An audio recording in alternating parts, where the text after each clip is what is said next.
कि आपकी आज मुलाकात भी खान साहब से, ये मुज़ाकरात के वाले से आप एक तरफ कमेटियां भी बना रहे हैं, साथ आप कह रहे हैं हमने बात नहीं करनी, और जब आप कहते हैं हमने बात करनी है तो हमने सिर्फ फौज से बात करनी है, और जिस फौज से आपने बात करनी है आप आर्टिकल लिख के उस फौज के खिलाफ आप सख्त किस्म की हर्जा सराई करते हैं, ये क्या माजरा है? बहुत शुक्रिया। बिस्मिल्लाह रहमान रहीम। अल्लाहुम्मा सल्लि व सल्लिम व बारिक अला सय्यिदिना मुहम्मद रसूलुल्लाह खातमुन नबीय्यीन सल्लल्लाहु अलैहि वसल्लम। समर साहब, आज खान साहब से मुलाकात हुई, हालांकि काफ़ी मुश्किल से मुलाकात हुई, क्योंकि पिछली हियरिंग पे भी मैं गया था, रोका गया, नहीं मिलने दिया गया अदालत के हुक्म के बावजूद। आज भी कोई 4.5 घंटे इंतजार कराने के बाद हमने भी कसम उठा रखी थी कि हम भी नहीं जाएंगे। हालांकि अदालत का हुक्म मौजूद होता है, पता नहीं जेल इंतजामिया की क्या मजबूरियां हैं। बहरहाल ना खान साहब हिम्मत हारते ना हम हारेंगे। देखिए, जो मुज़ाकरात की बात है, बतौर सियासी जमात उसूली तौर पे आइन के अंदर रहते हुए हमने मुज़ाकरात अगर करने हैं तो पॉलिटिकल फोर्सेस से बाज़ाब्ता मुज़ाकरात होंगे, लेकिन वो डिपेंड करता है कि हुकूमत का PTOR क्या है, उनके नुकात क्या हैं, वो किन चीज़ों पे बात करना चाहते हैं। अगर वो ये चाहते हैं कि उनसे गुफ्तगू के दौरान उनको तस्लीम कर लिया जाए कि ये पोजीशन या हुकूमत के मुज़ाकरात है, उनको तो हम हुकूमत मानते नहीं है। लेकिन बहरहाल तमाम इख्तलाफात रखते हुए भी टेबल पर बैठा जा सकता है। देखना पड़ेगा कि इनके पॉइंट्स क्या हैं, ताकि वो नुकात फिर हमके पास ले जाएं। नंबर 1। नंबर 2, जहां तक एस्टैब्लिशमेंट का इन पॉलिटिकल फोर्सेज में नॉन लीग पीपल्स पार्टी वगैरह शामिल है इसमें, जिनसे आप बात करना चाहते हैं?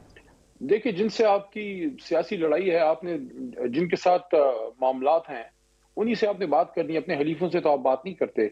जिन्होंने हमारा मैंडेट चुराया है, उन्हीं के साथ बैठ के अब इश्यूज डिस्कस होने हैं कि इमरान खान साहब और असीरान की रहाई पे इनका क्या मौक़िफ़ है। हम समझते हैं कि पहला नुक्ता ही इमरान खान साहब और असीरान की रहाई है। अगर खान साहब की रहाई और असीरान की रहाई पहला नुक्ता नहीं है और मैंडेट की वापसी उसकी एक बुनियादी शर्त या बुनियादी नुक्ता नहीं है जिस पे गुफ्तगू हो, फिर तो मुज़ाकरात मानी ही होंगे। लेकिन मैं ये समझता हूँ कि मुज़ाकरात से कुल्ली इनकार नहीं करना चाहिए किसी को भी, ताकि मामलात आगे जाएं। और दूसरी चीज यह है, मैं तकरीबन ईद के बाद से मुस्तकिल ये बात कर रहा हूं, और आज वो बात बैरिस्टर गौहर ने भी की है, सिटिंग चेयरमैन ने। मैंने ये बात मुस्तकिल की है कि देखें, जहां तक मैंडेट की वापसी है, मैंडेट की वापसी के लिए हुकूमत को इस नुक्ते पे आना पड़ेगा कि जुडिशल कमीशन बने। अगर वो इस पे राजी नहीं है तो सुप्रीम कोर्ट में हमारी पिटिशन पड़ी है। हम इस्तदा करते हैं चीफ जस्टिस साहब से कि वो उस पिटिशन को उठाएं, सो मोटो नोटिस लें, इस इसकी जुडिशल इंक्वायरी कराएं इस इलेक्शन की, क्योंकि 4 हल्कों पे हुई थी, लेकिन 250 हल्के नहीं। मुझे तो सर ये मुज़ाकरात वाले मामले पे जरा अपनी क्लैरिटी जरा पार्टी की दे दें। आप कहते हैं कि मुज़ाकरात पॉलिटिकल फोर्सेस से होंगे और उन्हीं से होने चाहिए, उसमें आप कह रहे हैं नॉन लीग पीपल्स पार्टी भी शामिल है। हालांकि खान साहब की पॉलिसी बड़ी वाज़ेह है कि non league peoples party MKM से बात नहीं होगी, बाकी सबसे बात हो सकती है। शहरियार अफरीदी साहब आके प्रोग्राम में ये कहते हैं जनाब के बात जो है वो पॉलिटिकल फोर्सेस से नहीं होगी, बल्कि वो सिर्फ और सिर्फ होगी तो फौज से बात होगी, फौजी क़यादत से बात होगी। तो उस क़यादत से अब बात करने की बात भी करते हैं कि हमने उनसे मुज़ाकरात भी करने हैं। साथ ही खान साहब अपना दी टेलीग्राफ में आर्टिकल लिख के सख्त किस्म की हर्जा सराई भी करते हैं उसी फौज के हवाले से। ये है क्या सर, आपकी पॉलिसी में क्लैरिटी नजर नहीं आ रही? मेरे ख्याल में कोई इसमें इबाहम नहीं है। देखिए, पहली बात तो ये है कि कोई भी सियासी जमात बाज़ाब्ता मुज़ाकरात एस्टैब्लिशमेंट से नहीं करते, कि मुज़ाकरात आपकी सियासी फोर्सेस से ही होते हैं, और जिनसे आपका मसला है, जिनके साथ आपका तनाज़ा है, उन्हीं से आप बैठ के बात करते हैं, क्योंकि जिनसे आपका तनाज़ा नहीं है उनसे तो बात नहीं करते। मैदान जंग में ही बात होती है। हम अपने नुकात पेश करेंगे, वो अपने नुकात पेश करते हैं। हमारा पहला नुक्ता ही खान साहब की रहाई है। अगर खान साहब की रहाई पे वो एग्री करते हैं, असीरान की रहाई पे कोई रोड मैप देते हैं, फिर तो बात आगे चल पड़ेगी। एस्टैब्लिशमेंट से कोई तनाज़ा नहीं है? नहीं, उस तरफ मैं आता हूं। एक मुझे ये पूरा करने दें। दूसरा, जो मैंडेट की वापसी है, उस पे हम बड़े क्लियर हैं कि हुकूमत मैंडेट की वापसी पे कभी भी वो कोई प्रैक्टिकल बात नहीं करेगी, क्योंकि मैंडेट की वापसी का मतलब है उनकी सियासी मौत या उनकी हुकूमत का धड़न तख्ता, वो खुद से नहीं करेंगे। इसलिए यहाँ रोल सुप्रीम कोर्ट का बनता है कि वो जुडिशल कमीशन बनाए, उसको मोटो नोटिस लें, ताकि इस मामले का हल जो है वो अदालती और सियासी निकले। जहां तक एस्टैब्लिशमेंट से मुज़ाकरात की बात है, देखें, एस्टैब्लिशमेंट से आपका एक राब्ता हो सकता है कि जिसमें कोई कंफ्यूजन है, रिजर्वेशन है, वो सामने रख दी जाए। लेकिन बाज़ाब्ता मुज़ाकरात जहां मीडिया बैठा है, जहां फोटो सेशन होता है, आप बाहर प्रेस टॉक करते हैं, अपने इश्यूज बताते हैं कि हमने ये बात की, दूसरे फरीक ने ये बात की, ऐसे तो आइन में गुंजाइश नहीं है कि आप एस्टैब्लिशमेंट से बाज़ाब्ता मुज़ाकरात चल रहे हैं। सर, आप उनके सामने रिजर्वेशन भी आप कैसे रख सकते हैं? वो भी आपके लिए लगता है कि पॉसिबल नहीं होगा? जिस तरह से मैं कल के आर्टिकल की दोबारा बात कर रहा हूँ कि बड़ी सख्त किस्म के इल्जाम खान साहब ने लगाए आज की मिलिट्री एस्टैब्लिशमेंट के ऊपर, मिलिट्री अस्करी क़यादत के हवाले से। देखिए, दोनों तरफ से सख्त मौक़िफ़ है। खान साहब ने भी एक सख्त मौक़िफ़ लिया है और दूसरी तरफ से भी एक सख्त मौक़िफ़ आया। जो आर्मी चीफ साहब की स्पीच आपने सुनाई है, आईनी लिमिट्स की बात हुई है। देखिए, आईनी लिमिट्स सबको है अपनानी चाहिए, एस्टैब्लिशमेंट को भी, पॉलिटिकल फोर्सेस को भी, जुडिशरी को भी और जर्नलिस्ट को भी। आज सहाफ़त का आलमी दिन है। आप ये देखिए कि आज सहाफ़त के आलमी दिन पे हम आज भी रो रहे हैं इस बात को कि अरशद शरीफ को इंसाफ नहीं मिला। इमरान रियाज के साथ ये जो हुआ वो क्यों हुआ? जमील फारूकी के साथ जो सारा कुछ हुआ वो क्यों? तो ये सारी चीजें हैं। अच्छा, आईनी लिमिट्स तो सबको ओबे करनी है। आईनी लिमिट्स की बात करते हुए किसी को नाराज नहीं होना चाहिए कि अगर इमरान खान साहब ने बात की है, अगर दूसरी तरफ से भी आईनी लिमिट्स की बात आई है तो हम अपना गिरबान में झांकें और वो अपने गिरबान में झांकें कि क्या आईनी लिमिट्स की तजावुज या उससे ज्यादती कभी नहीं हुई। आईनी लिमिट्स से तजावुज ही हुआ है तो मुल्क इस हालत तक पहुंचा है ना। जो अदम एतमाद आई थी, क्या वो इंडिजिनस थी? क्या अमेरिका की उसमें मुदाखलत नहीं थी? अगर नहीं थी तो ब्लेटेंट इंटरफेरेंस पे डिमार्च क्यों किया गया? उस मीटिंग में क्या उस वक्त आर्मी डीजीआई नहीं मौजूद थे? तो सारी चीजें ऑन रिकॉर्ड हैं। सबने देखिए, सबने अपना किबला दुरुस्त करना है तो पाकिस्तान आगे जाएगा ना। ठीक हो गया। ऐसा तो नहीं हो सकता कि आपको जरा ना उसके लिए जरा थोड़ा सा जरा तहमुल से काम लेना पड़ता है कि एकदम से अटैक कर देना, चढ़ाई कर देना, आर्टिकल लिखे इंटरनेशनल जरीदों के अंदर, उससे मामलात नहीं बनेंगे, इत्तेमाद साजी कभी नहीं पैदा हो सकेगी। मुझे सर ये बताइए, आपने ये जो वाइट पेपर कल जारी किया, मैं उस पर आता हूँ। ज़रा ये बताएं कि वो शेर अफजल मरवत जिसने KP में तहरीक इंसाफ को जगाया था, आज उसके भाई को मामले खसूसी के ओहदे से खालिद मरवत को डीनोटिफाई कर दी गई। ये क्या माजरा, ये क्यों हुआ ये फैसला? अभी 3 महीने हुए कैबिनेट बने हुए, 3 महीने पूरे नहीं हुए अभी तक। लेकिन मैं तो आज अडयाला था, मुझे एग्जैक्ट सिचुएशन का तो इस वक्त नहीं पता, लेकिन एक रिजर्वेशन थी उनके बारे में क्योंकि कारकुनान की तरफ से एक रिएक्शन था। माजी में उनकी तरफ से कुछ बयानात जनाब इमरान खान साहब के बारे में ऐसे थे जो ट्विटर वगैरह पे, सोशल मीडिया पे ऑन रिकॉर्ड मौजूद थे।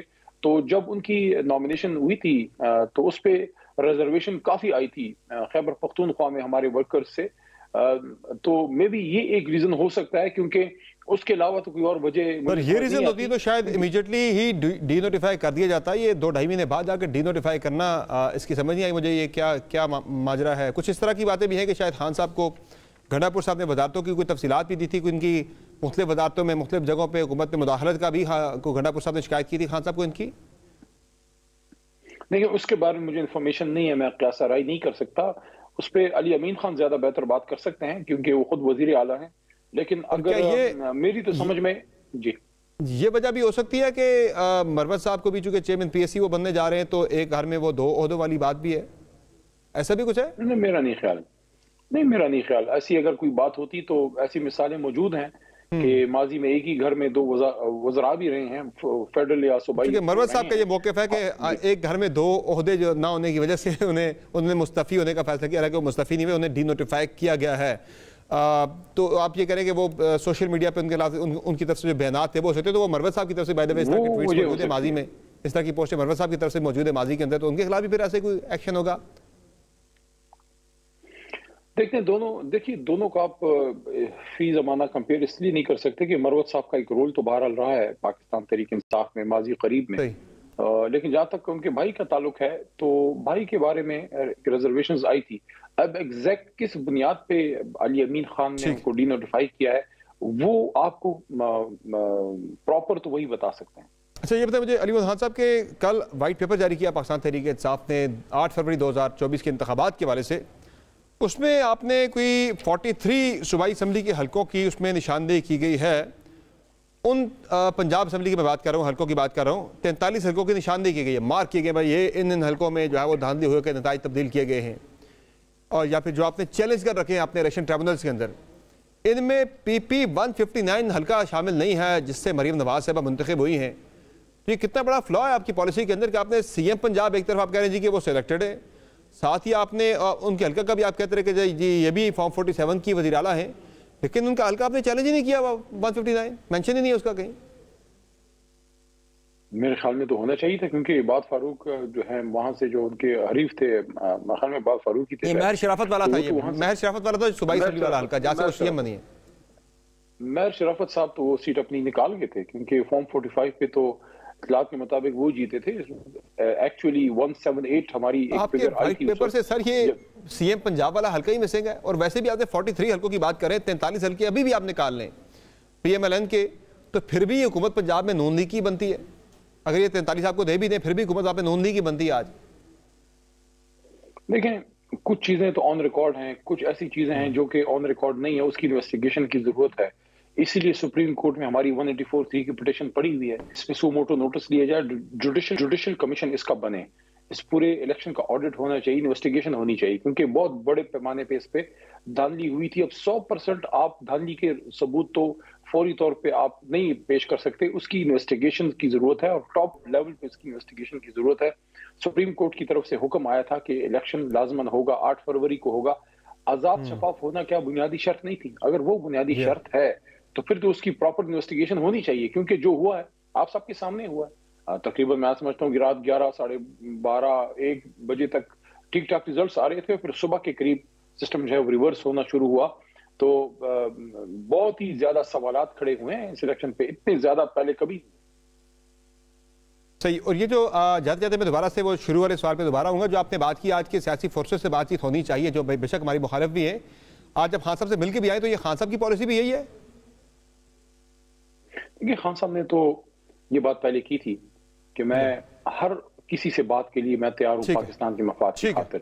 डील नहीं करेंगे, वो डिस्कशन होगी, मसाइल के हल पे बात होगी। अगर कोई उसमें ऐसी बात निकलती है जिससे पाकिस्तान के मसाइल का हल निकले तो फबेहा, नहीं है तो हमारी स्टैंड ऑफ पोजीशन तो है, हमारी एक मुजाहमती पोजीशन तो ऑलरेडी मौजूद है, अदालतों में भी है, पार्लियामेंट में भी है, रोडों पे भी। ठीक है, बहुत शुक्रिया अली मोहम्मद खान साहब।